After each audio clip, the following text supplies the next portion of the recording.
അങ്ങനെ നമ്മുടെ ആലോകാണെങ്കിൽ അനുശ്രീയായിട്ട് സ്നേഹത്തിലാണെന്ന് പറയുന്നുണ്ട്. നേരം ആ വക്കീൽ പറയും, കല്യാണത്തിന്റെ തലേന്ന് നീ അനുശ്രീയെ തട്ടിക്കൊണ്ടു പോയായിരുന്നോന്ന്.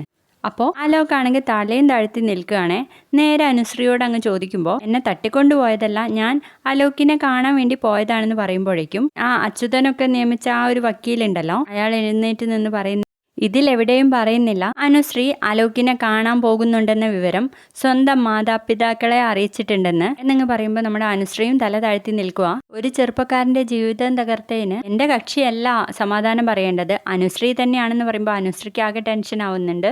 അങ്ങനെ ഈ കേസ് മറ്റൊരു ദിവസത്തേക്ക് മാറ്റി വെക്കുമ്പോൾ നമ്മുടെ അച്യുതനാണെങ്കിൽ ഭയങ്കര ടെൻഷനാണ്. ആ ടെൻഷൻ കാണുമ്പോൾ നമ്മുടെ അനന്തം പറഞ്ഞ് സമാധാനിപ്പിക്കുകയാണ്, അലോക്ക് നിരപരാധിയാണെന്ന് നമ്മൾ നിയമിച്ച ആ വക്കീല തെളിയിക്കും, നീ വിഷമിക്കാതെന്ന്. അങ്ങനെ വിലങ്ങൊക്കെ വെച്ച് നമ്മുടെ അലോക്കിനെ പോലീസുകാർ കൊണ്ടുപോകുമ്പോൾ അച്യുതൻ വന്ന് ബാലന്റെ അടുത്ത് പറയുന്നുണ്ട്, അവനെ നിരപരാധിയാണെന്ന് ഞാൻ തെളിയിക്കും, എന്നിട്ട് ആഘോഷമായിട്ട് അവനെ ഇവിടുന്ന് കൊണ്ടുപോകും എന്നൊക്കെ വീമ്പ് പറയുന്ന സമയത്ത്, എങ്കിൽ പിന്നെ നിന്റെ വക്കീലിന്റെ കോട്ട് നീ ഇട്ട് വാദിച്ചോടാ എന്നങ്ങ് പറഞ്ഞ് നമ്മുടെ ബാലൻ അച്യുതനെ അടിക്കാൻ വേണ്ടി പോകുന്ന ഒരു അടിപൊളി പ്രമോ ആയിരുന്നേ ഇന്നത്തേത്.